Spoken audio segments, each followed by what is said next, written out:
I know firsthand how important intellectual property is and protecting your rights, because they're valuable assets.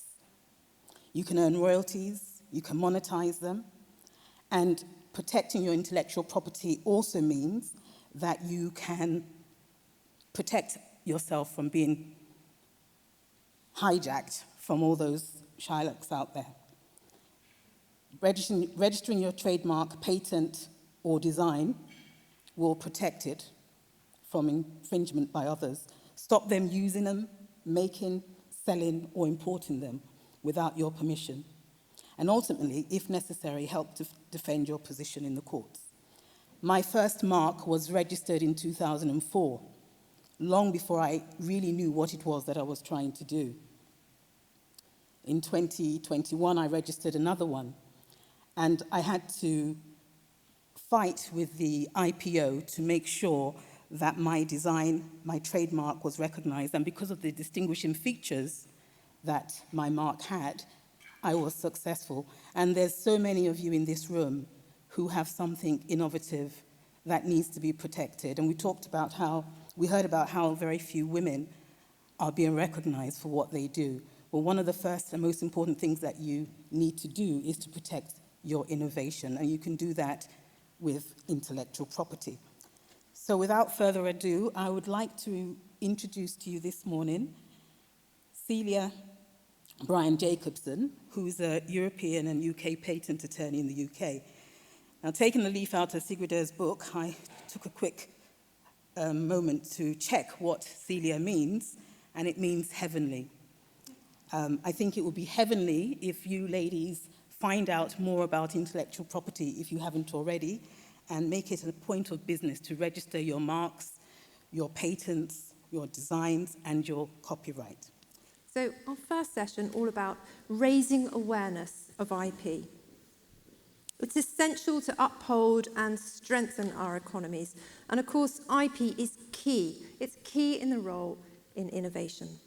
Now, I've been asked to have this session focused around current perspectives, current innovative contexts, but also focusing upon diversity, inclusion, and particularly gender. Now, of course, the theme today is Women for Solutions and Sustainability. And what I would like you to think about is that actually we've already heard the solution to sustainability. Now, we know that when it comes to sustainability and the current climate crisis, we need new ideas, we need creativity. So obviously, IP is going to be core to the solutions we need and to driving forward solutions to climate change. And we've heard the solution already. Women are hugely underrepresented when it comes to solutions for IP. So if what we can do here is to encourage women to be part of that IP journey, then we already have that untapped solution to our sustainability problems. Women can be part of the solution. Women can save the world as far as sustainability is concerned. So that's the context of what we're going to talk about now. And I have an amazing panel, 4 amazing ladies. Before I introduce them one by one, I just want to mention someone who couldn't make it here today, Professor Sheba Armagun. Now, she's from the University of Mauritius. Unfortunately, she had a medical situation come up just very recently, so couldn't make it here today. But I want to mention her name as part of our network and community. So one by one, I'm going to now invite our panel. Firstly, from WIPO, with the roles of Head of IP Commercialization Sector, IP for Business Division, and Innovation Ecosystem Sector, Alison Majors. Please join me.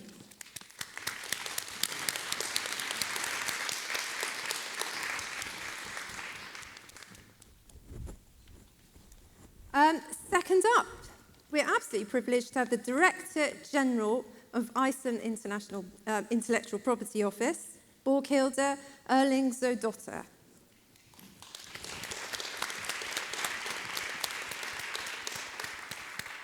Now, a prolific and inspiring innovator and inventor, and the inventor of the plaster plug, of which you may have heard, we have Gudrun Fransdóttir.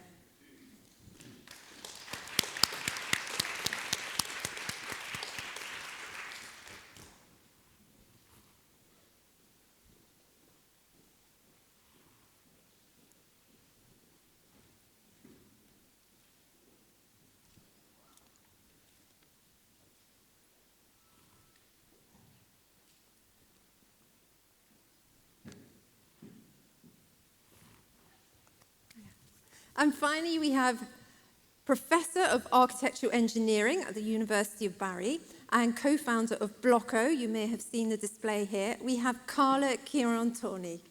Welcome.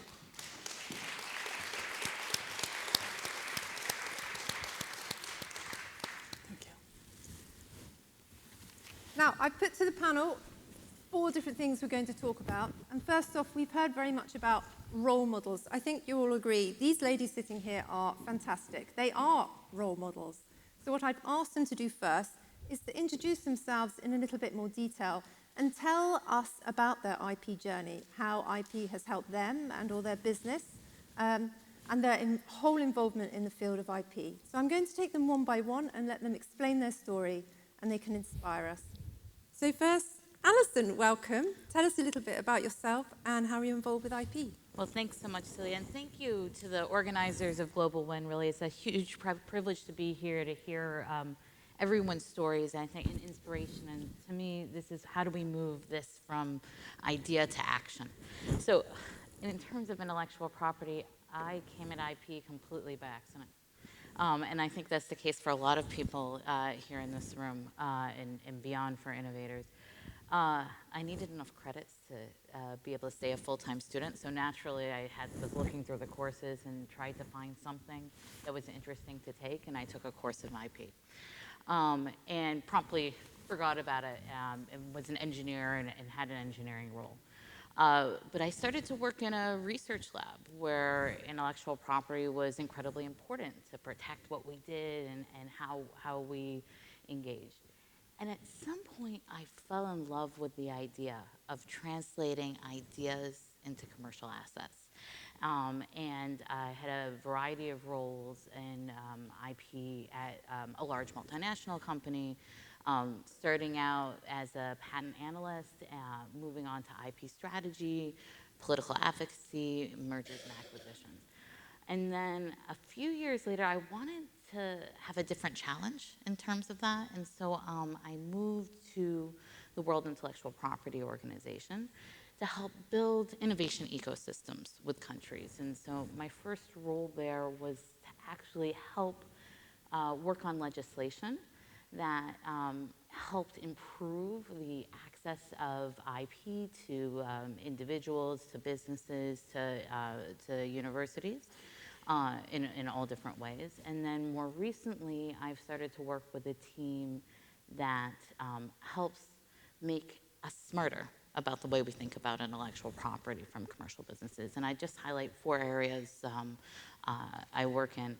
One is an inventor assistance program where we level the playing field for innovators like yourselves, where the idea is that it's not always easy to navigate the patent system, and sometimes you need help of a professional to make a stronger asset. So that's one area we work in. Another is building up a profession of patent drafters, because if you don't have someone to go to in terms of when you have your invention, to not just file it with the IP office, but to make it stronger and commercially viable and impactful for your businesses, then you're going to be at a disadvantage. So we're trying to build the profession that way. Our group also works on tools and materials and programs to help with businesses understand IP and how it contributes to helping achieve your commercial goals. And then finally, we work on transforming IP from not just a competitive asset where you can help your business in terms of protecting your competitive niche, but also how to use it as a financial asset, how to get loans using your IP and on the strength, because for many businesses, that's the most important asset they have. So with that, Celia, back to you. Thank you so much. Now, let's hear from our next panelist. Borghilde, welcome. So thank you. And thank you all. Special thanks to GlobalWIIN for organizing this event, and thank you for being invited to talk in the panel. So it has been a very inspiring morning with a lot of great and inspiring talks. As for me, when I went to university, initially I was studying architecture, and I took some courses in oil painting, etc. And then I started to think, how can I protect this creative work? So this is how IP sort of became in my mind. And when I went to law school, I was very early stage, I started to become interested in intellectual property rights. So I can see that became my passion in my study. Very soon or very early in my professional career, I made the choice to work in the public sector, because I thought there I can, have the fingers on what's happening, how IP is evolving, the legal framework, etc. So that was my passion, to work in the IP industry in the side of the public sector. I also I wanted to study more and focus more on IP.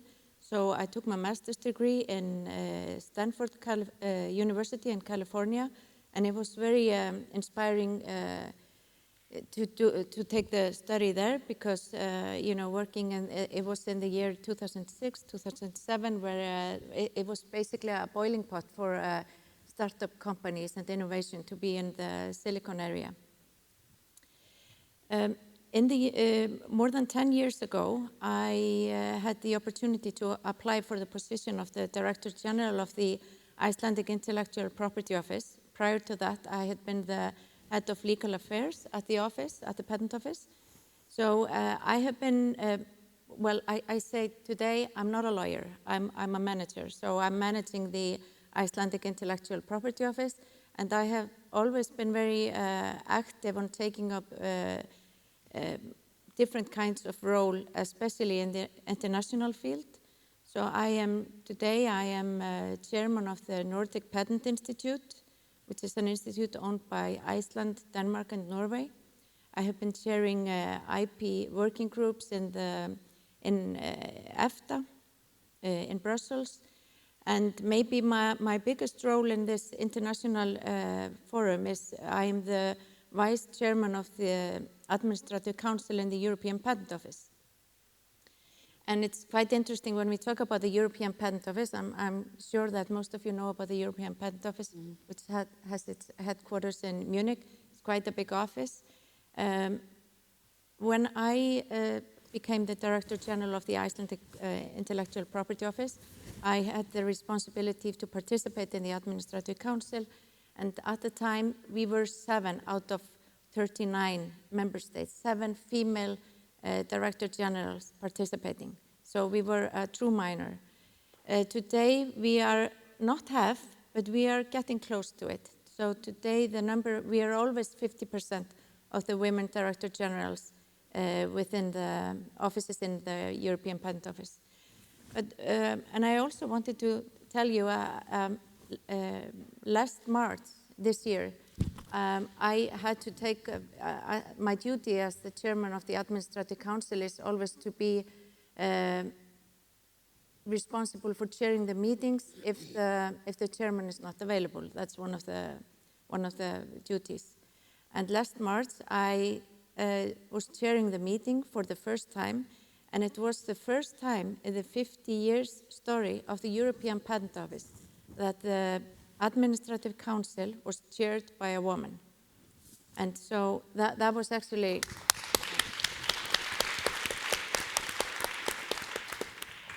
So this is my story. So I have always been very passionate about IP. And I just have to add to this.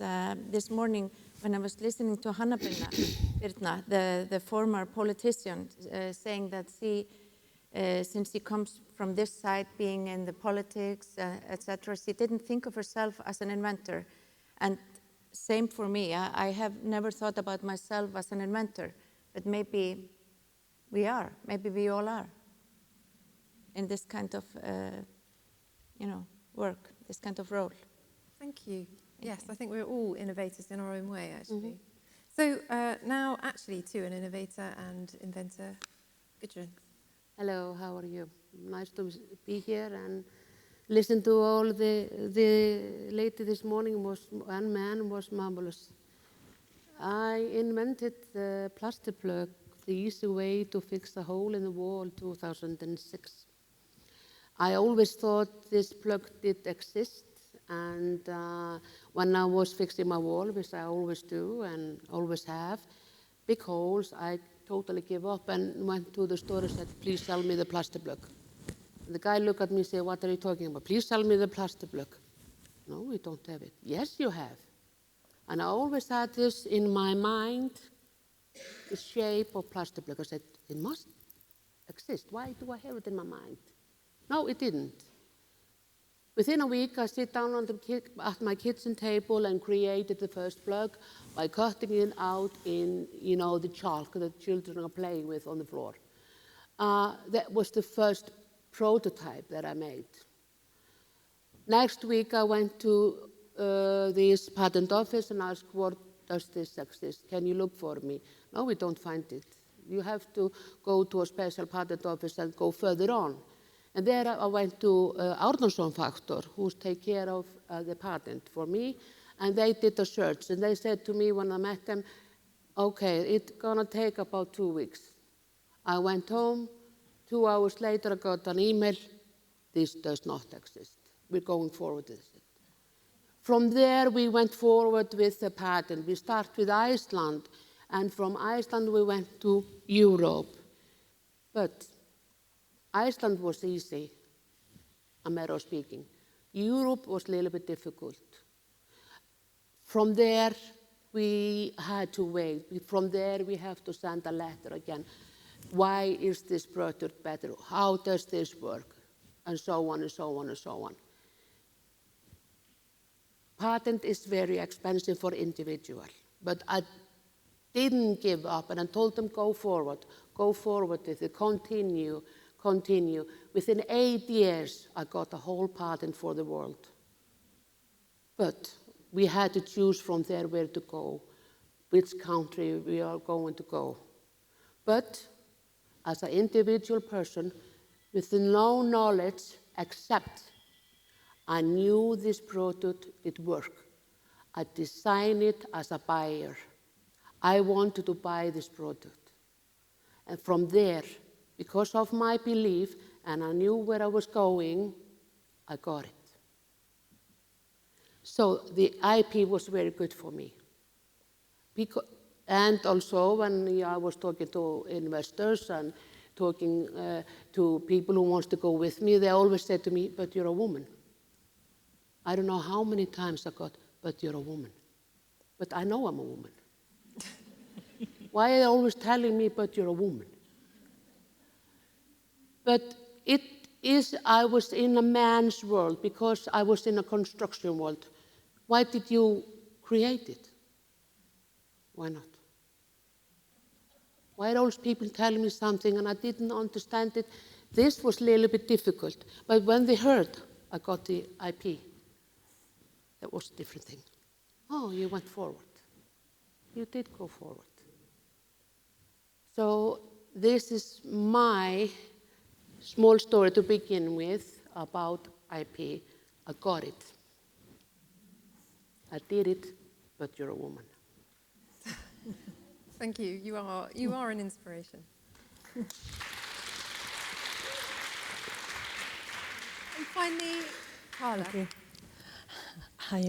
I'm Carla, and I'm a professor, but I am in engineering.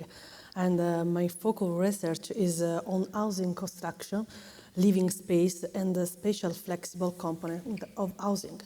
So we tend to think first about our mobiles, and then to think to the cover.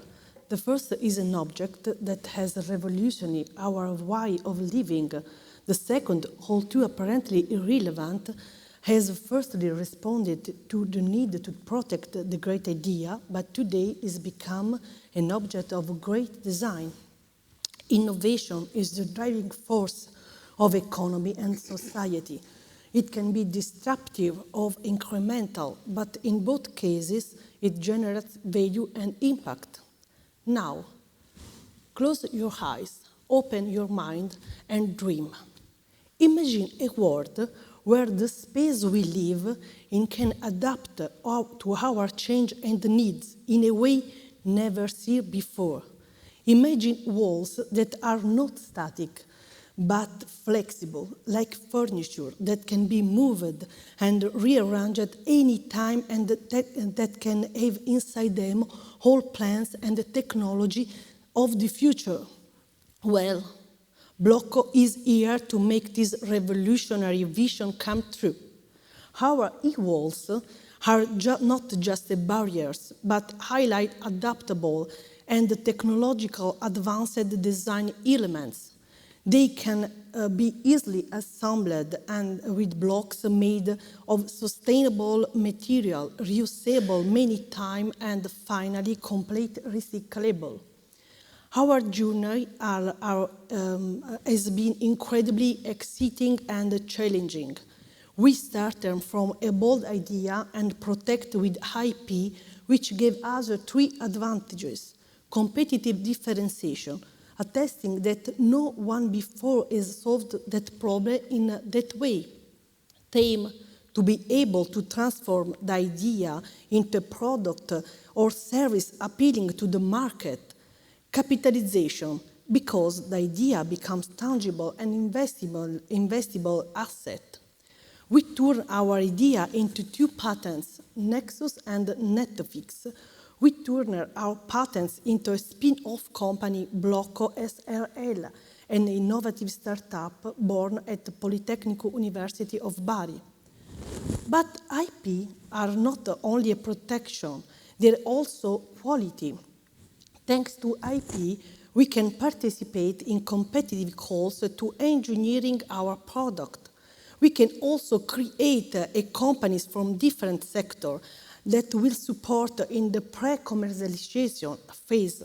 We have tested our product on the market and defined our strategy.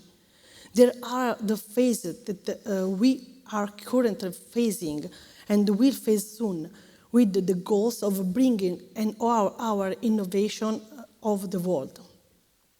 All this was possible thanks to IP, which protect our idea while we challenge an old and tired market. But IP is not only an end point, it is a continuous process, a spiral of innovation where we fill of knowledge and creativity. That's why we are not stopping here, but we are innovating on other levels and pursue new patterns. We have many exciting projects that will surprise and change the status quo. This is our story of innovation, passion, and perseverance, and we will continue to work hard for bringing forward our vision of a flexible and sustainable living space. Research, experimentation, IP, a company. This is the formula of knowledge economy for Blocco. Thank you so much. So there we have a real flavour of the panel's background now, how they are passionate about IP and come actually from quite different perspectives and obviously actual users of the system. So we're going to turn to the core of the panel discussion now about what we can do to raise awareness of IP. Now, Alison, I'm going to turn to you first. You have lots of exciting ideas. Tell us about it. Well, thanks so much. I think, I want to highlight three areas to think about when it comes to building and raising awareness. The first one is you have to go to trusted partners where businesses already go to, where businesses are going to start develop and start making sure that they understand intellectual property, at least to the point where they're raising issues. So many of us, when we start our journeys with, before we've ever heard of the word of a patent or a trademark or a copyrighted design, don't know to necessarily go to an IP office. IP office have incredible experts on this, but they're not always the first port of call. So when we need to work with organizations, whether it's like GlobalWIIN or other organizations locally, to make sure that they have a basic understanding on how IP can help their businesses succeed, to really excel and move forward. I think the second thing is we have to talk, when we talk about intellectual property, and speak in the language of business. So when we think of what protects an invention, we say, okay, an invention is protected by a patent. And if you go to most IP lawyers, they're going to tell you what's the requirements for a patent. Well, it has to be novel and have inventive step. That's legal jargon, right? And it's important, but it's equally important that the innovator understands what it means and how to make it accessible. So we need to talk about, is it new? Does it make a contribution to what's come before?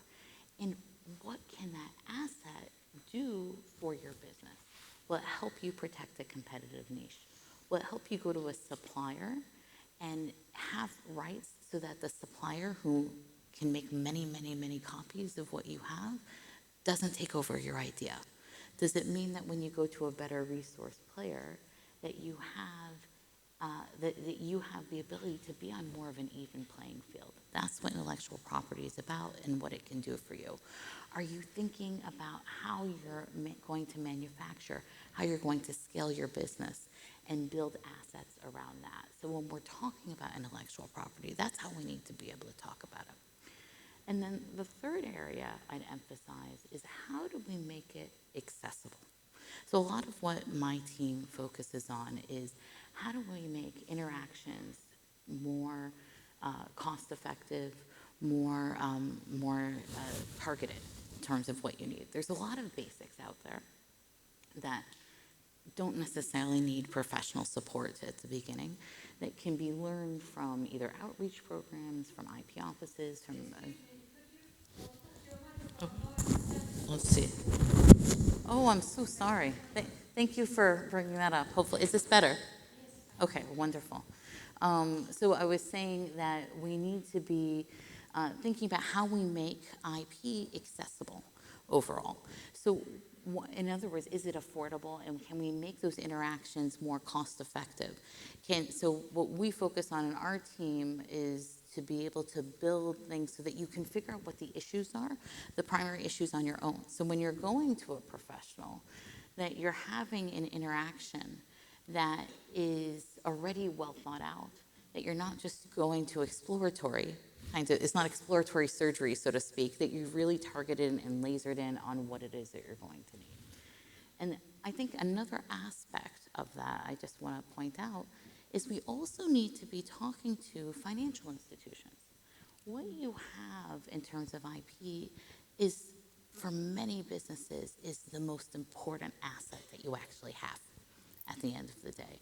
And many, for example, you walk into a bank and you say, I have IP, they're going to give you a blank stare, right? And so that's not always an easy conversation to have. So we need to both be talking to financial institutions and telling them why IP is important and can de-risk the transactions, and it means that you have better clients that can potentially pay for your loans and better performing loans. And at the same time, we need to help businesses tell their IP story. What is it that it makes your business special, and how have you protected it so that you can move forward, build partnerships, build investors, build manufacturing, and so on. Thank you so much. I think a really important theme there is actually speaking the language of business. It's so right that we need to make sure we don't go into negotiations with that IP jargon, that we really bring it to the business level. I love that. Bokilda, do tell us some of your ideas from your amazing roles. So about how we Raise awareness. How we raise awareness. I mean, it's a constant journey.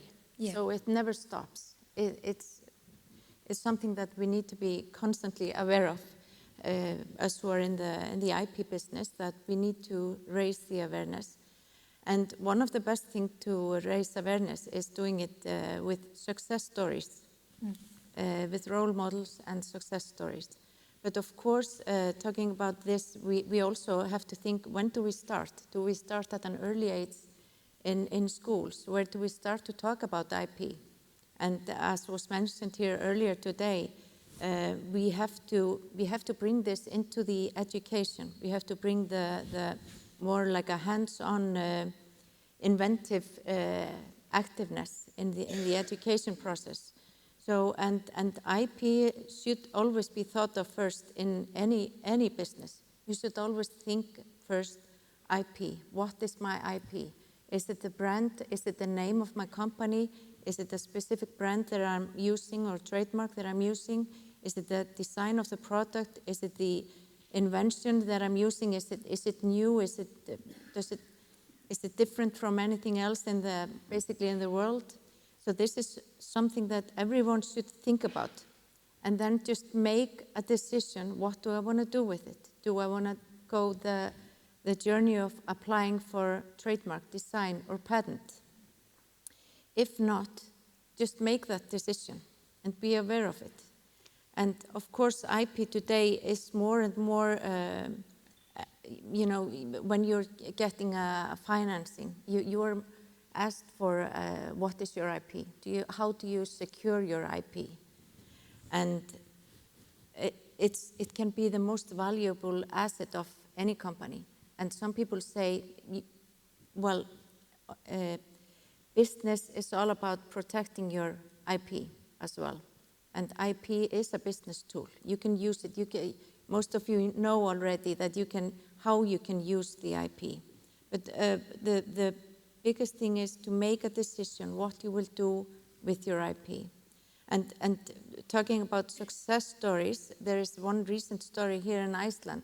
There's a company that was started around 10 years ago in the Westfjords in Iceland. And the invention is to use, basically a product for a specific product from the fish to heal wounds. And this company, it's a unicorn company because a couple of weeks ago, it was sold to a Danish investor or a Danish company for more than $1 billion. So, and I have been following this company because and listening to them. The name is Kerecis, because the founder of Kerecis, when he gives speeches or talks, he always mentions how important it is for them to have applied for patents. And I can just tell you that I'm very convinced that this Danish company, they would never have bought Kerecis for more than $1 billion unless they had patented all their inventions. So, thank you so success much. stories. That's one thing to raise awareness. Excellent. Thank you for that. And yes, I think that trend of IP becoming so important to your business case is something that we've all been seeing. And so to actual users of the system, Gudrun, from your experiences, any tips for how we can raise awareness of IP? Believe me, I can talk all day. When I did apply, they told us, I went to a specialist at Árnason Factor. It was a unique product. It was a simple product. It was no technology. It was just a simple school chalk. But the way how to use it, what you can do with it, was unique. It was like a Lego. You could put it together and make a different shape, and for a bigger hole, inside, outside, all kind of plywood. It was concrete and so on and so on. Of course, they went directly for patent, for me to apply for patent. The journey was great, and people asked me, do you have a patent for it? It's on the way. I have Icelandic patent. Yeah, that's great. Do you know when you get the international patent? No, I don't. Are you sure? No, I don't. I have no idea. They wanted me to tell them, the investor, when I will get the patent. I had no idea. You cannot know it. This takes time. This was a little bit back for me. Oh, you don't have it. I'm going to wait. So when I think back, if I would do it today, because this product was very simple, easy to use, everyone can use it, even children playing on the ground, I probably would have gone for design protection. Why? Patent is very expensive. And for a single person, innovator, person like me who, I was alone, understand me. I don't have millions and millions to pay in patent every year. I probably would have gone for design protection. First of all, when I got the EPO, European patent license after, I think, 8 years, I tried to go to US. I was too late. I did not know that. I was too late to ask for to apply for a patent over there, because US market is very important. I wanted to go there for beginning because my idea was to get the product out to everyone. Simple product, easy to use, the cost is low because the product is so cheap. But the other investors had another idea. So my awareness, when you have a product, look at it. Is it a technology that you have to protect everywhere? It doesn't matter if the product is simple, very simple to use. I will go for design protection. The other one, they totally killed the product. I think that's actually a really important lesson for us in raising awareness of IP, that it isn't just the core IP that we think of, like patents, but as you say, sometimes it's going to be a design right, sometimes it's going to be something else, a copyright. It might be a trade secret. We need to think more broadly, I think, when we raise IP, all of us. Yes. And to make sure the information is out there for users of the system like Exactly. yourself, so they know the deadlines, they know when they're getting their rights. Exactly, because this was the big learning for me. It was huge of understanding, and really did. So, but take the product, look at it, go closely. How can I protect my product? That's really helpful, thank you. And finally, Carla, what are your tips for us on awareness raising? Sorry. I believe women are capable of inventing an innovation such as men, but often they are not recognized or valued as such. Statistics show, in fact, that only the 13% of inventors are women, and this is gap widen more in development countries. Moreover, a study of Yale University has highlighted that women are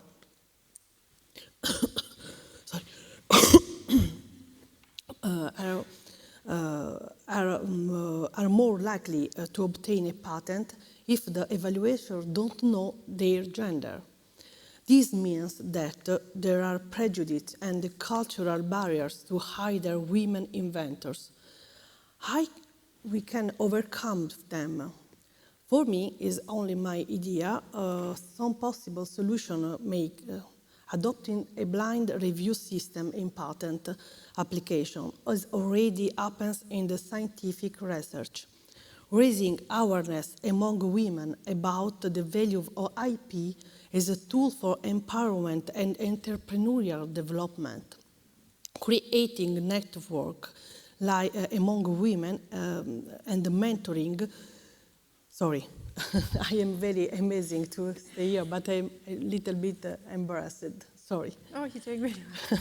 I'm creating a network of support and mentoring among women inventors, such as GlobalWIIN and GlobalWIIN is very, very important. But it's not enough. We also need more information on how market our ideas, how to find support funding, and how to use IP effectively. We need more guidance and support for experts and mentors who can help us navigate a world of innovation. We need more opportunity and platform where we can show our idea and connect with the partners and inventors. That's the way I think we need a platform of exchange that could help match companies interested in innovation with those who have ideas that they wanted to push fast in specific direction. In this, the engineering phase, finding someone who can make that you have on paper is hard and risky. But this platform should also guarantee mediation, mentoring, and assistance from young women inventors and a table of comparison with companies. This will give them courage because they would not feel alone. Consider the often young inventors stop before closing an innovation process because they think it's too hard and they lack skills and abilities in everything that's essential to turn IP into business. This is a problem that I faced in my experience. The idea of block are not related on existing product sector. They move between fashion, construction, craftsmanship, and industrial product, between traditional industrial and industrial 4.0. This makes it impossible to compare with companies, and often I'm prepared for innovation. This problem in our case is transforming into need to build a new product process that involves different operations and companies, but united by the same vision of innovation. Thank you so much. There's actually some excellent ideas there, very focused on women specifically. I particularly like the suggestion that we have blind reviews of applications and committees. But I'd like to turn to for our final 5 minutes, to our other 3 panelists here to continue that theme and now focus on women and what we can do to support women innovators. And I know, Gudrun, when I spoke to you previously, you referred to being passionate and being yourself. So I'm going to turn to you first to speak a little bit more about that, about how we can support women. First of all, the passion is, for me, is to, when a woman comes to me about a new project, a new idea, is that, do you believe in your project? Do you believe what you're doing? Do you believe in yourself? If you don't, you won't go forward. I always say, stand up for yourself, what you're doing. Don't let the person tell you, but you're a woman. Nobody's going to change that, not yet at least.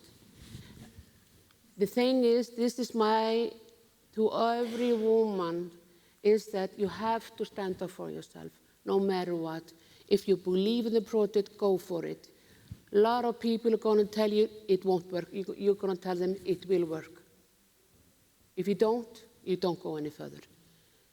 I did believe, and I always believe what I'm doing with my product, and I know if the product, those who bought it, will not go forward, is because they did not believe.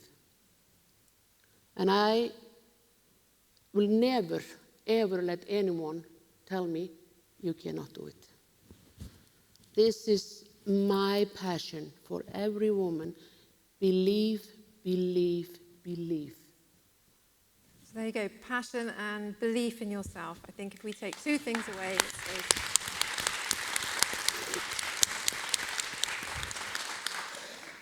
And Borghilde, for women, what do you say? So one thing we can do is talk about women and innovation. So, and then I have to compliment both WIPO and also the European Patent Office this year, because they have really put this on the radar or at their focus this year to talk about women and IP. And they have been reflecting that some of the greatest ideas in the world's history have been invented by women.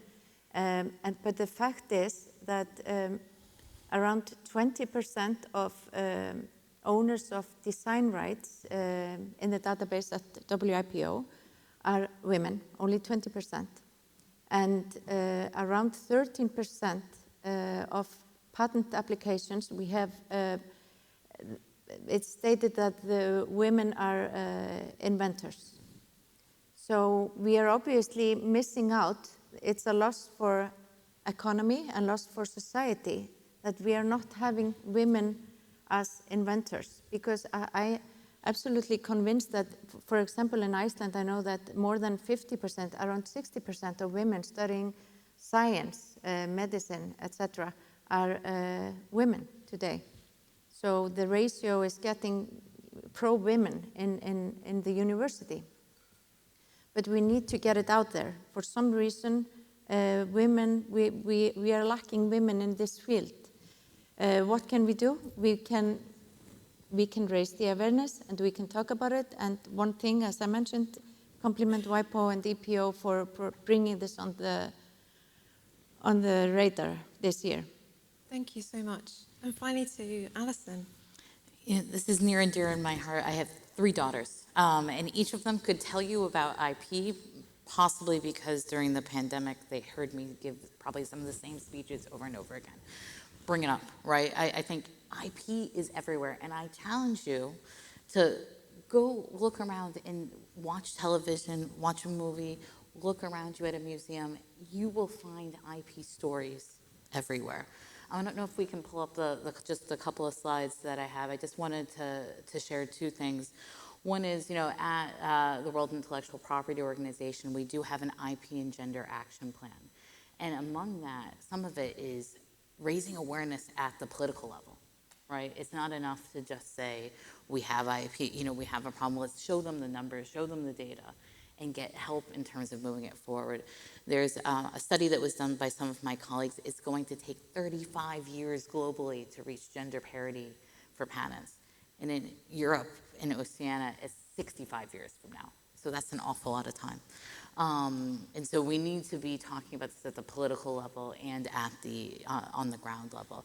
And the other thing I just want to mention, since the slide isn't up, is that in your bags, you'll also have a brochure that looks something sort of like this, which has a number of resources for innovators. And if you're from an organization supporting women and inventors, women in business, I do encourage you to check it out. Feel free to reach out to me and we can talk about customizing the materials for what you have so it's something that you can use and make the most impact for your members. So thank you. Thank you so much. So we've heard so many ideas here. It's absolutely clear that when it comes to IP, women are an untapped resource. They are a superpower in the waiting. And I really think if we can do all we can to ignite women in the IP world, we go a long way to solving our sustainability problems.